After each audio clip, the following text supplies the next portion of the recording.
I think Shay is up to speed now on what we generally do. You know that you're here to just tell us the story of the journey and some of the elements that we don't know about, because the story is always plenty. We know we have some small details like how you worked with Beyonce's father and all of that, but we just need to know how y'all met, how all that started and led up to the superstar we know in Nigeria. Okay. Well, I mean, I started singing in the UK. I was born and raised in the UK, actually, to Nigerian parents. I started singing in the UK in my school gospel choir, actually. And then, I mean, during that time, I was part of like one particular girl band called Odysseia. And that was like an extracurricular kind of activity, I guess. It wasn't really supposed to be anything serious. And as I left school, high school, went on to college. Actually, no, I was in Odysseia and in college. That was after high school.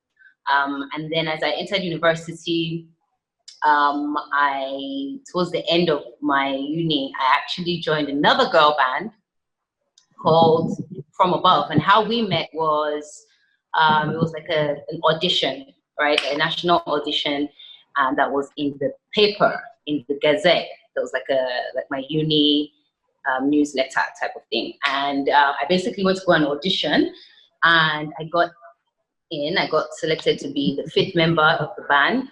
And I managed to be the only Black girl in the group, Nigerian, 5 of us. And we were called From Above. You know, the white girls used to copy you and copy your hairstyle. Something like that.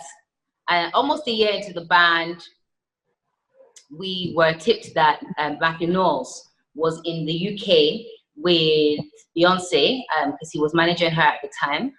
And we wanted to meet him real bad because we wanted him to manage us and possibly make us the next Destiny's Child. And so anyway, somehow, he turned up to one of our rehearsals, and he just walked through the door, and we were screaming our heads off. And all of this was filmed, actually. So the person that hooked everything up kind of knew what was going to happen and what was happening. He walked through the door, mid-rehearsal. We were screaming, and then we had a quick chat. He let us know that he was in London with Beyonce and invited us to the concert that she was basically performing at that night. And within 2 weeks, we had signed a management contract with him. And then within 3 months, we were in Houston, Texas, at the House of Darion, which is the building that was established specifically for Destiny's Child to rehearse in and groom themselves in. And House of Darion was a fashion line, Abi? Was a Beyonce fashion thing? Line, yeah. But it was also, House of Darion, sorry, it was a fashion line, but the actual building, the actual label was called Music World Entertainment. But the House of Darion was also there.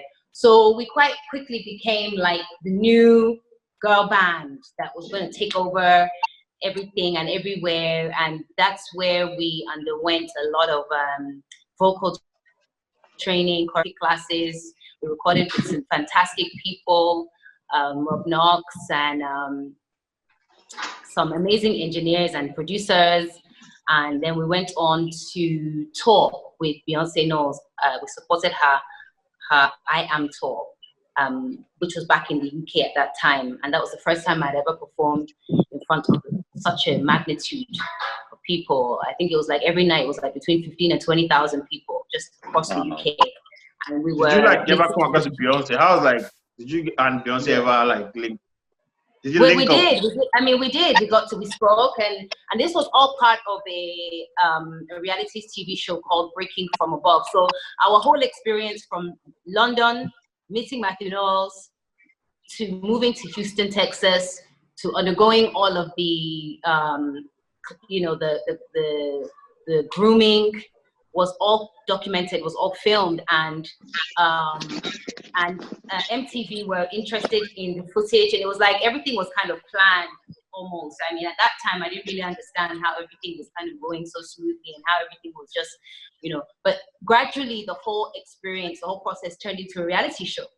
And all of a sudden we were being filmed every day, upon waking up, upon going to sleep. upon touring, upon rehearsing, we worked with people like Frank Gatson, Daniela Pilanco, and people in the dance world will know who I'm talking about. And the whole experience was really great. We recorded an album, also called Breaking From Above, which is the same title as the TV show on MTV. Then it was syndicated to Nickelodeon and some other TV stations, and it aired all over the world. I think 166 countries. And and it was also airing in Nigeria at the time. So by the time the group now broke up, I was already kind of on Nigerian TV, on MTV Africa.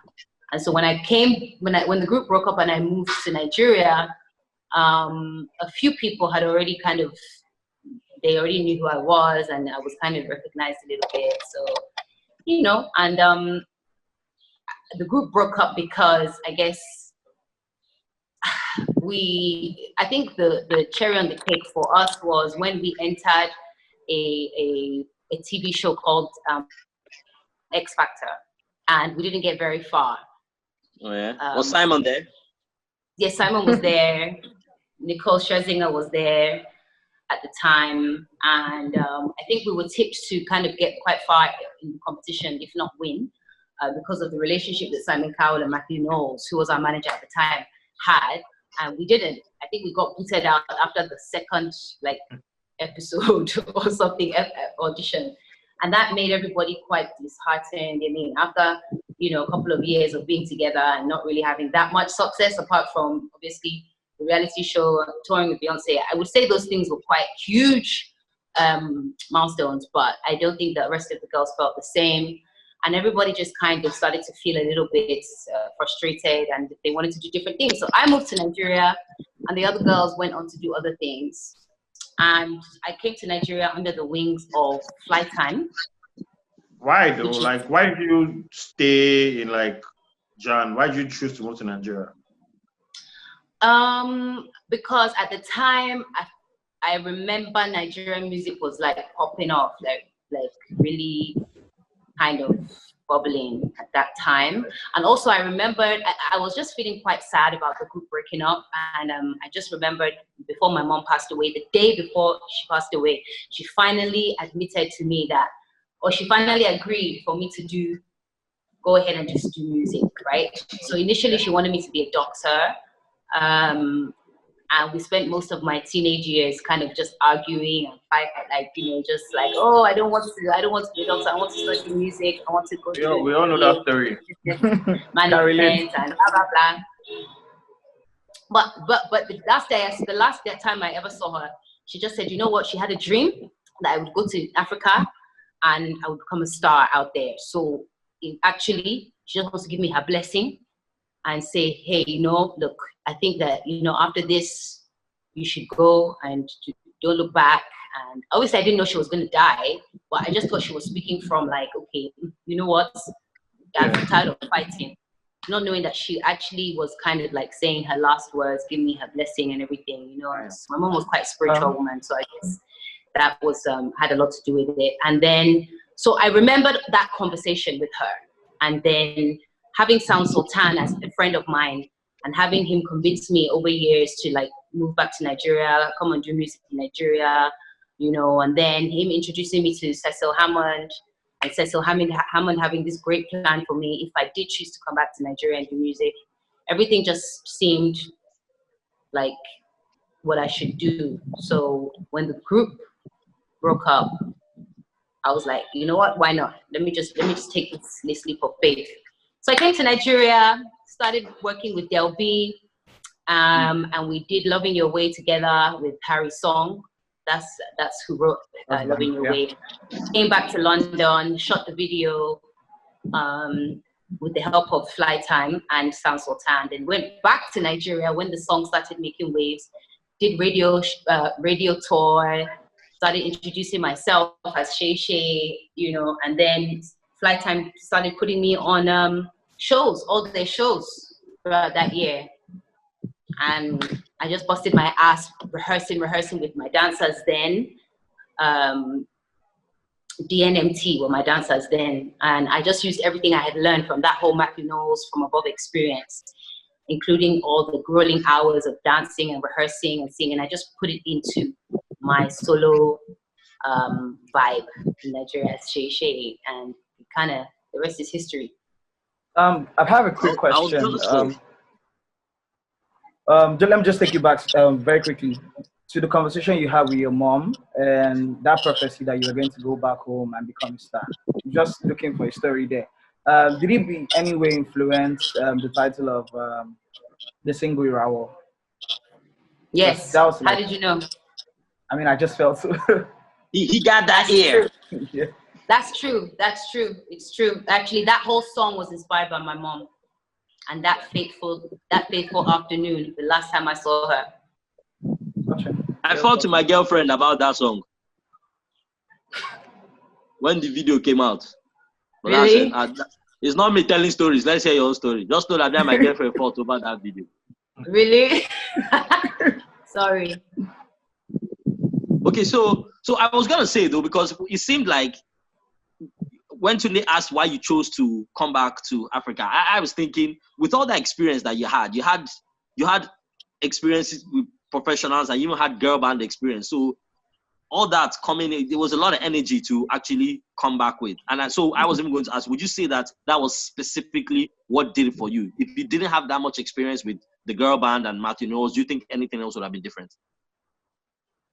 I probably wouldn't have been as strong as I was when I first came into Nigeria. Like when I first came into Nigeria, I was probably the only female dancing of that level, right? And because most females were not really doing all of that at the time, from what I could see anyway. And that's kind of what made me quite popular quite quickly, my performances.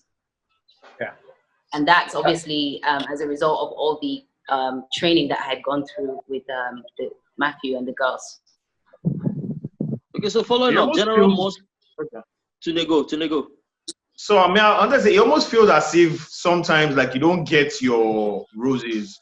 And I say this because we were at what's the name of that show that Access Bank did? Barfest. When you came on, when they said Seyi Shay, we were like, the when you started performing like songs, it was like, hey, today is that what they did? If I was there, Hey. And when you were done, everybody started clapping.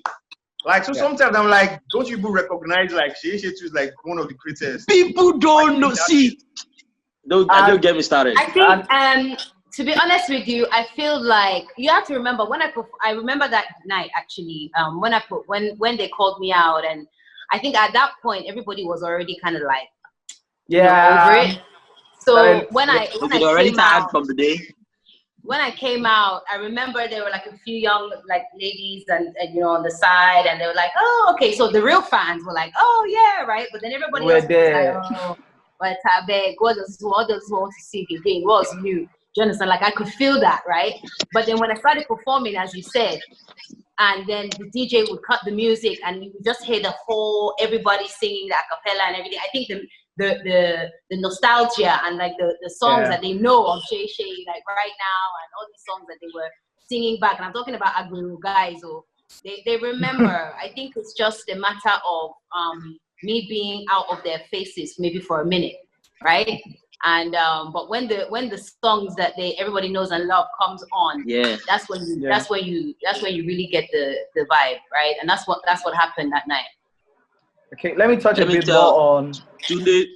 Let me tell Tunde a quick story. During Access Stars, there was the Calabar event, and that's when there were a lot of issues with flights and everything. So there were problems. That was the worst. So, and the artists that were supposed to, some of the judges, remember, there are artists performing and then there are judges, and Seyi Shay is one of the judges. Some of the judges weren't around, the artists to perform weren't around, and the Calabar crowd, they were getting restless. So after the draw for the actual contestants of the show were done, Seyi Shay climbed stage. She did like 3-4 songs and scattered that place was upside down. It was totally Calabar people were the livest group we saw in 6 states. Calabar people were the wildest because Seyi Shay climbed stage. So the truth is, let's just say it and say, people they forget, say these guys, they play with this.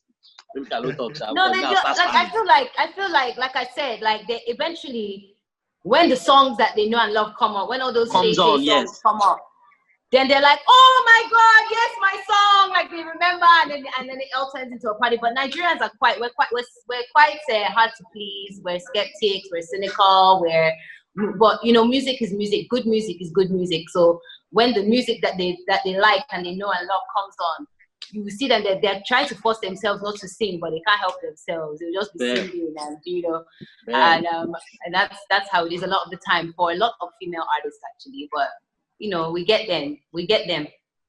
Rounding up this this whole thing we've spoken about the whole not being rated too much, like people not giving you your due credit and all that. I feel like even your debut album actually falls in line with that whole narrative, because I feel like a lot of people don't know that that's like one of the best Nigerian debut albums. There are a lot of songs on that album, and the collaborations are actually not just there because you wanted to get like the A-list artists at the time, but like they felt like there was so much synergy and all that. So I feel also with the debut album too, also people don't give it as much credit as it should. It's literally one of the best Nigerian debut albums. Thank you. For me. Thank you. I spent most of my career funding myself, pushing myself, making my own videos, doing this, that, and the other. Like back then, we're talking about 2015 here, right? So that's like 5 years ago. And you have to remember that the Nigerian music industry has propelled so much and so fast in just 5 years. And even just 5 years ago, digital streaming and digital distribution was not as strong as it is now. So a lot of the distribution then was a lot of manpower and a lot of footwork, right? As opposed to just pressing one button and everything uploads and goes all over the world, right? And then maybe you spend like a few $1,000s on marketing and servicing and whatnot. It wasn't really as simple as that just 5 years ago, which goes to show how fast our industry has grown and how far we have gone. So being an independent artist, you know, for so long made that whole Shay or Shay album a little bit more difficult to promote, because the kind of money that I needed then, I didn't have it to push the album. And I did a lot of it myself. At that time, I had just parted ways with JM Films, who were my managers at that time. In fact, JM Films, who looks after Meji Alabi, who started shooting music videos in Nigeria with Murder, my video. That was the first music video they ever shot. You know, it was interesting because even Meji Alabi, we kind of discovered him, and we, as skeptical as I was at the time, because he had never shot a music video, I still put him on because obviously I didn't have that much money, and I believed in his art, and I believed that if I could put him on and he could make a great video for me, we'd be helping each other, right? And then that's how that whole thing started. So a lot of the process of making that album was pretty much down to, okay, the features a lot of them were my friends.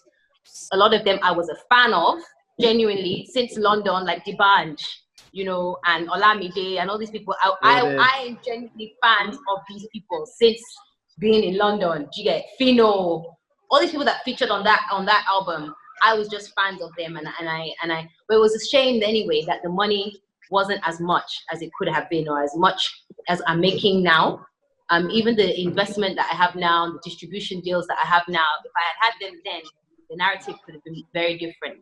But I don't regret anything. I feel like with what's about to come out now, with what I'm dropping now, and the companies that are behind me now, if I had it then, the story would be very different. But thank God, anyway, that I'm in the situation that I'm in now, because what it means is that with the kind of EP mini album I'm putting out in a few weeks, and the features that are on there, and the people that are behind me, I feel like a lot of people will go back to go and research and find my old material, and they'll stumble across Shay or Shay, and everything would have worked out much better. And I sometimes feel like I'm very grateful that I didn't blow too much then, because it will be very hard. It's very hard to stay afloat nowadays. Like, so I feel like now's my time, and everything happens for a reason, and good things come to those who wait. And I believe that if you don't stop, then you'll finally get to your destination.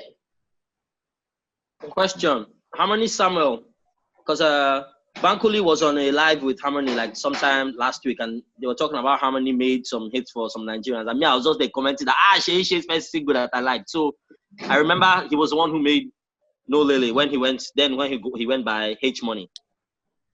How did that happen? Harmony and I have been friends since I was 9. I was 9 years old. He was maybe 14, 13. And we've been friends since then. We met in church in the UK and became best of friends, actually. And we've been best of friends ever since. Obviously, we lost contact when I moved to Nigeria and he moved to LA. And there was like a conversation where whether should I go to LA with him? He definitely wasn't coming to Nigeria. He's a Nigerian guy. He's never been to Nigeria. But he definitely didn't want to come to Nigeria. He had a situation. But we started recording together properly when I hit the age of about 15. And my mom was actually allowing me to, you know, go to the studio. And I think he was like 18, 19. He was already in uni at that point. And he was studying music engineering. So I used to go to his university and we used to use their studio because they had a studio, like a recording studio in their uni. And so we used to cut demos there. We also used to cut demos in a little tiny studio in like a warehouse in a place called Tottenham in London with people like Skepta and Adele and all those people, Chipmunk. Everybody used to come through, like, because we're all from Tottenham, right? People like Labyrinth and people like Kalashnikov and all those guys, like, you know, it's like a whole crew, North Londoners, right? And so we kind of started that whole movement. Me and Harmony, Skepta, all these guys. It was like a whole thing, right? Varian Wage, you know, and we just, that's how we started. And then at some point, everybody just separated. I went to uni, I joined a girl band, Harmony was doing his own thing, Skeppy was doing his own thing, like different people were doing different things, but we all built a sound and a vibe and a movement that always had the undertone, I feel, of like Nigerian Afrobeat, R&B in it because of Harmony. And so it was just normal for me to go back to him when I moved to Nigeria and ask him to do music. And obviously at that time he had already worked on some major albums, right? But because I grew up with him, I didn't feel any way of going to him and say, look, I've moved to Nigeria now, I want to be a star out here, bro, make music for me. And so he made Right Now, which is still probably my biggest song when I travel around. That's the song that most people ask me to record, to sing. And he also made No Lele. He's actually also the executive producer on my new project coming out in a few weeks. Dope. So we, you know, and this project actually is probably our dream project. It's probably the project we've both been waiting for like many years now. It's like over 15 years. So now we're here, and we're at this point. I feel very, very hopeful and very positive. And he's my best friend, really, at the end of the day. So like it's just was meant to be. So you spoke of the project. Is it like under Aristocrat? Because I noticed you recently signed to Aristocrat. Is that like a label deal, management? So Aristocrat have different arms to their setup, right? They have management, they have the record label, then they have publishing, they have different things. So I am signed with them as management. So they're my managers, right? So they look after a little bit of my branding, my business, personal management, and they're doing a pretty good job.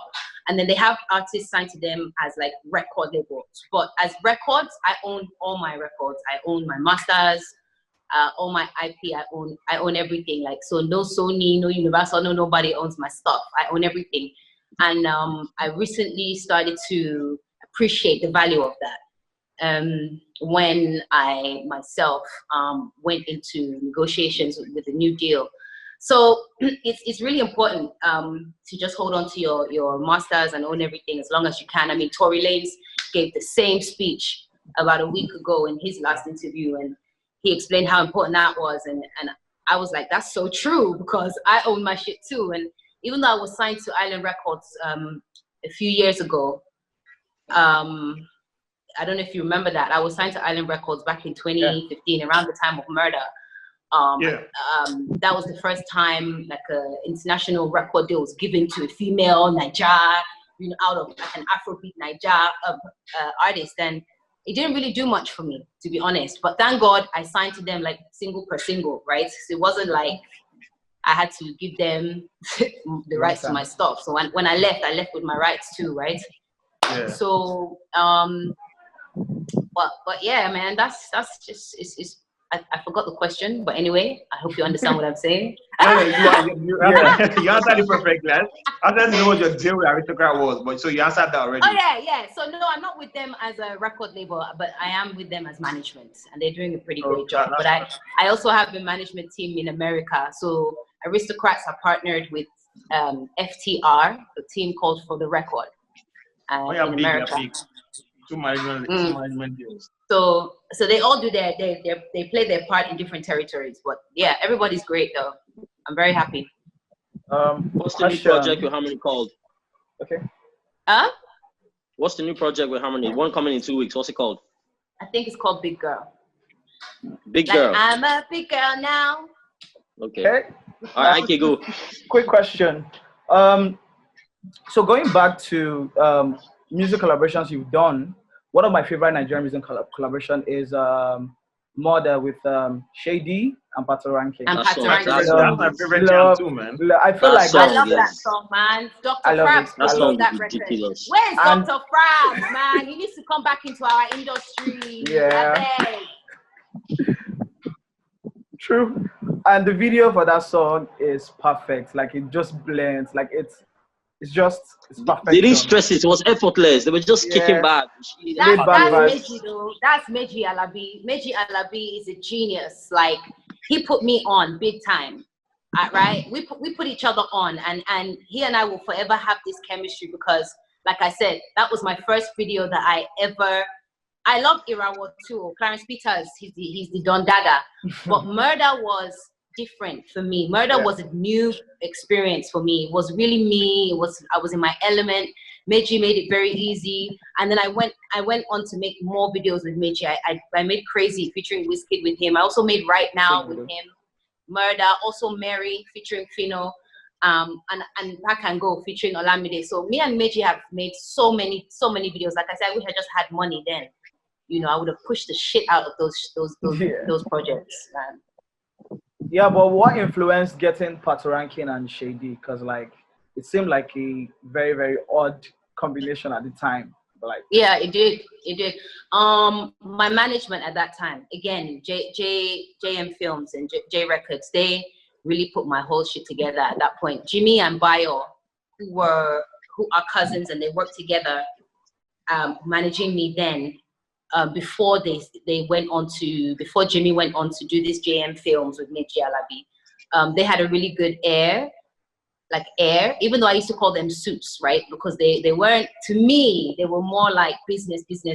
But Bayo had a great air, and he was like, there's this boy, Patoranking, and Didi at the time, who manages Patoranking now, was like really going on about this new kid, Patoranking, he's dope, he used to sell rat poison, and you need to see, like, he just had a whole story, right? And I was interested in that. And then I heard his song Alubarika. I think it was just about to start buzzing and whatever, and I was like, this guy is spiritual, I want him on Murder. And then with Shady getting on, so we called him anyway, he came. With Shady actually co-wrote Murder. In fact, that chorus is Shady's chorus. He wrote that whole chorus. He wrote that whole chorus, and we were at Wizkid's house. And Wizkid had like different rooms with different people recording different things, I think for him, right? So I think we were actually supposed to do something for Wiz, and Dr. Frabs was there. Shady was walking past the room that I was in with Frabs, and he just heard this sound coming out. So he said he just heard it. He came in, he came in, he was like, yo, what's that? He now told Wiz to come through. Everybody was listening to it. Mad. And me, I just cornered the jam. I said, that's for me, but as soon as I heard as soon as I heard, he say you want murder, he say you want to do that thing, he say you want murder. Like Shady was just singing it like he already had it in his mind. He was freestyling. I took my phone, I recorded it. I said, it's a rap. It's a rap. I said, put your vocals on it. It's going to be me and you, featuring me and you. the end. Then there was a little bit of politics because obviously we're in Wiz's house. It was supposed to be for Wiz. And I was like, no, I want it. But somehow, Sha, as God would have it, I took that shit. Yeah. Frabs made it. You know, the producer has the power, really, at the end of the day. And Frabs wanted me to have it. So that's what happened.